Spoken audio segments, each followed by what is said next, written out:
everybody, it's the Fat Philosopher here, and I'm making a video today to talk about the disadvantages of LP style guitars.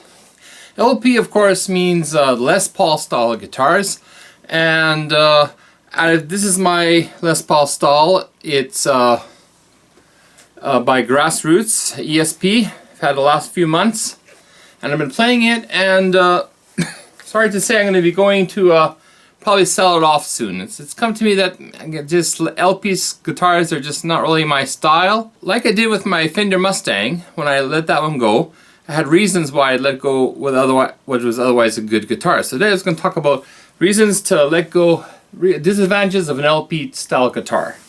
So LP style guitar, of course, refers to Les Pauls, originally produced in 1952 by Gibson. Okay.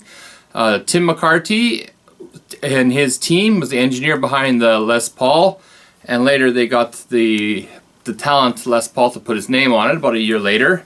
And it was made in response to the Fender Telecaster, because Tim McCarty couldn't understand why something as ugly as the Telecaster could become such popular at the time. He thought he wanted something that was a solid body guitar like the Telecaster, but something that had a little more class to it.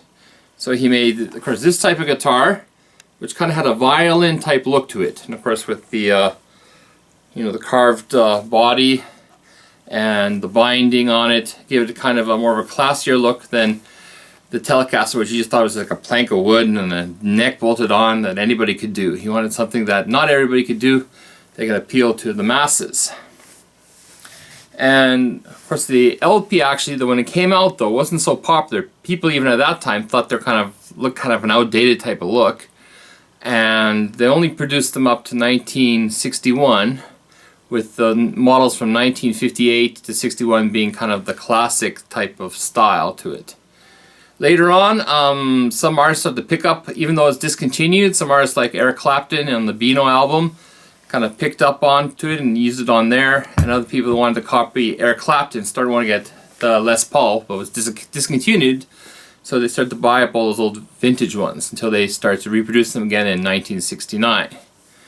And so what are the problems I'm having with the Les Paul, or not problems, but I'd say little shortcomings that I think maybe some people might be aware if they haven't played a Les Paul type guitar before. For me, I first played a Les Paul Studio once for just a little while. Then I played a Tokai copy. Now this is my Grassroots copy here of the Black Beauty, and this is kind of like the traditional type of Les Paul style, with from like 1959 to 61, those sort of golden years of the Les Paul. Now, why am I kind of wishing to part for the guitar? For a few reasons. Let's take from the top. Of course, people worry about the tilt back on the headstock. Of course, I didn't break this one, so I don't have a big problem with that. The tuning is not quite as good as it could be. Like my V, this thing doesn't go out of tune pretty well. But this one, you gotta tune it up every time, especially the low E string and the G string, especially need a little extra tuning. It's not a big deal, it's not a deal breaker, but it does take a little extra tuning there.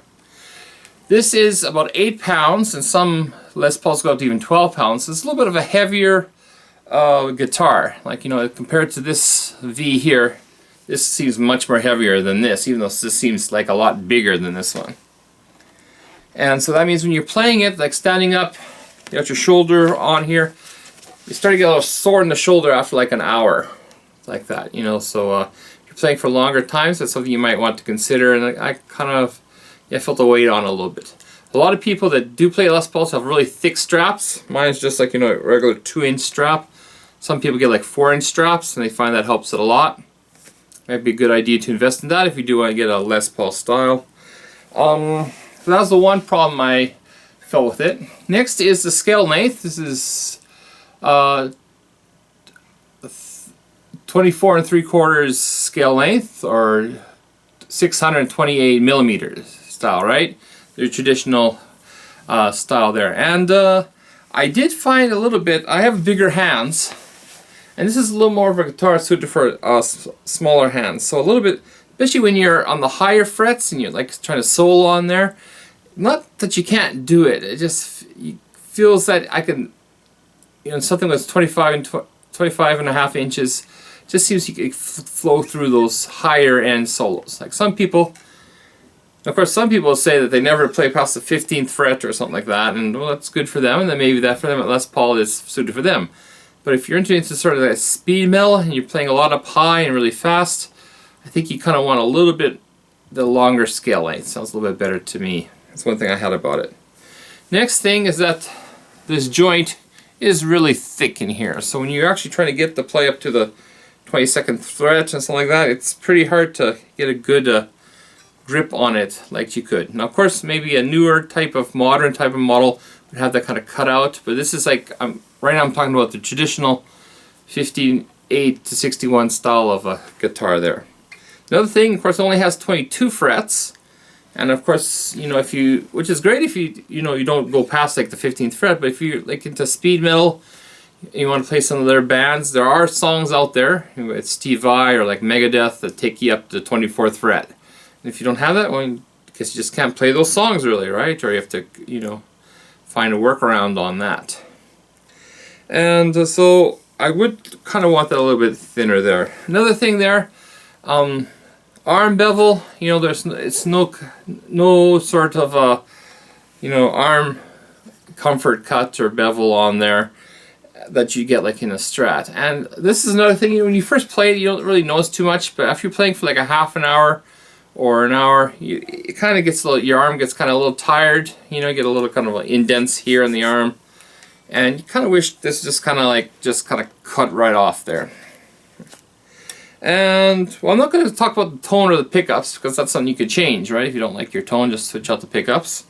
I will talk a little bit about the knobs. I find it a little too busy. We have 2 tones and 2 volumes for both pickups, and you got your switcher up here. So there's a lot of electronics on the top, and I thought they could kind of clean that up a little bit. Like I'm thinking you need the toggle switch up here to have it down here, like this V has, right? This V just has two volumes, 1 tone. It has the toggle switch down here, which I think is a better design. Try to keep the body a little more cleaner, and a lot of things like I hardly even use a lot of these things. And this is a left-handed guitar. I think it's got right-handed pots on it. So I got it on 10 here, almost everything. But 10 is the highest, but unfortunately 9 is actually the lowest.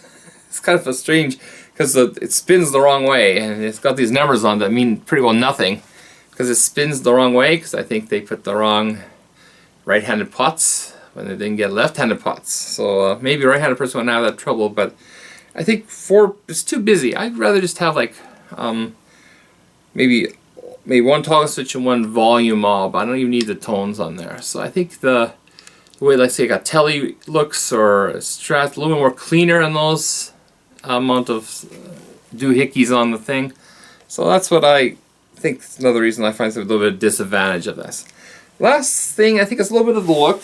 Like I said, when Les Pauls came out, even then, people thought they looked old, and you gotta admit that it's kind of I guess it has a nice, beautiful aesthetic to it, but it's kind of dated. It looks like a grandpa guitar pretty well, right? It's a boomer guitar basically, right? And if you like those, it's fine, but me, I kind of like things a little bit more like aggressive and pointy, like that, so I think I would be switching, that's one reason I think I might get rid of this guitar here.